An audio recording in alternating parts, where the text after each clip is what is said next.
पावन धरती पर आपका आगमन हुआ है श्रीमद् भागवत कथा करने के लिए, क्या कहेंगे? जी, गढ़वा की पावन धरा और यहाँ के भक्तजन सभी का हृदय से बहुत बहुत धन्यवाद।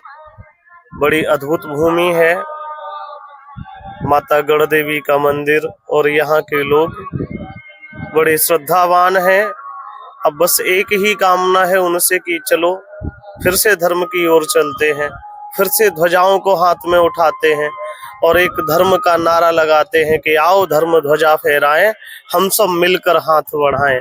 क्योंकि आज हर व्यक्ति को शांति की आवश्यकता है और शांति केवल सनातन धर्म के पथ पर ही प्राप्त हो सकती है। हम सब का प्रयत्न है कि हम सब उसमें शामिल हों और इस भव्य आयोजन को सब शामिल एकत्र होकर बड़ा ही अद्भुत बनाएं, दिव्य बनाएं और भव्य बनाएं। राधे। जी बताइए। यह हम सभी लोगों के लिए अत्यंत ही सौभाग्य का विषय है और सौभाग्य का क्षण है कि हमारे मध्य वृंदावन की पावन भूमि हमारे प्रभु श्री कृष्ण और राधा मैया के आशीर्वाद से, उनके पद चिन्हों से सुशोभित भूमि की तपोभूमि से, उस पावन भूमि से चलकर हमारे बीच व्यास जी महाराज आए हैं। निश्चित रूप से हम सभी गढ़वा जिले वासी इससे गौरवान्वित और प्रफुल्लित स्वयं को अनुभव कर रहे हैं। जैसा कि सब लोग को विदित हो कि यहाँ जो कृष्णा वाटिका है, वहाँ पर श्रीमद् भागवत कथा का जो है पाठ आज से शुरू होगा। जैसा कि ज्ञात है, श्रीमद् भागवत कथा अर्थात प्रभु श्री कृष्ण के द्वारा धर्म, जीवन और जो वास्तविकता है और समय की जो रचना है, उसके निमित्त एक व्यक्ति का और व्यक्तित्व का क्या आचरण और व्यवहार होना चाहिए, लोगों को निश्चित रूप से आकर उसका श्रवण करना चाहिए।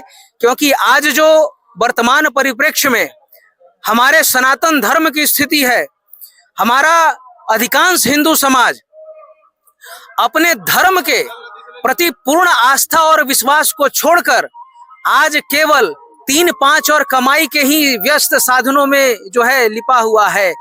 मैं बताना चाहता हूं कि एक न एक दिन तुम्हारी इस काया का नाश होगा। तुम जो अर्जित किए हो उस सब कुछ छोड़ कर जाओगे। इस संसार में जो तुम्हारे कर्म हैं और धर्म के प्रति जो तुम्हारा समर्पण है, वही तुम लेकर जाओगे। तुम आज जिन बंधु बांधव कुटुंब जन के लिए तुम धन अर्जित कर रहे हो, अपने सनातन धर्म के प्रति तुम जो श्रद्धा भाव और समर्पण को खो रहे हो, स्मरण रखो कि तुम्हारा धन वैभव मृत्यु के बाद तुम्हारी चौखट तक छूट जाएगा। कुटुंब जन इस नदी के तीर पर छूट जाएंगे, यह काया जलती हुई अग्नि में छूट जाएगी। जो बचेगा तुम्हारा कर्म बचेगा।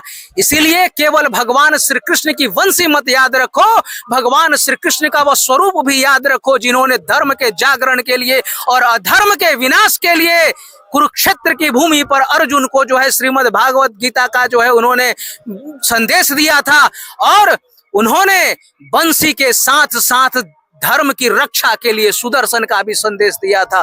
तो मेरा आग्रह है संपूर्ण गढ़वा वासियों से कि जहां तक यह संदेश जाए, आए श्रीमद् भागवत का जो कथा हो रहा है उसका श्रवण करें और निश्चित रूप से श्रवण ही नहीं करें, नहीं तो आपकी स्थिति केवल बात रही होगी कि बहेलिया आएगा, जाल बिछाएगा, चारा डालेगा, हम नहीं फंसेंगे, यही करते रहिएगा और एक दिन फंस जाइएगा और अपने अंत और विनाश की ओर जाइएगा।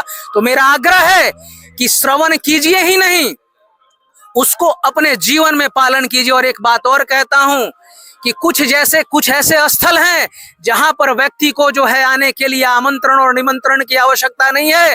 गुरु का घर हो या जहां भागवत कथा हो रही हो या साधु संतों का जहां पर जो है वचन और उनका सानिध्य प्राप्त हो, वहां पर बिन बुलाए भी जाना चाहिए, क्योंकि यही स्वर्ग का मार्ग है। तो मेरा निवेदन है, विश्व हिंदू परिषद बजरंग दल निवेदन करती है कि अपने धर्म और सनातन धर्म को जागृत और रक्षण करने के लिए निश्चित रूप से इस प्रकार के भागवत कथा के पाठ में आए और अपने बच्चों को भी क्योंकि आज के हिंदू समाज की संस्कृति में जो सुबह गुड मॉर्निंग और मम्मी और डैडी से शुरू होती है, यह आप अपने विनाश का जो है एक मार्ग प्रशस्त कर दें।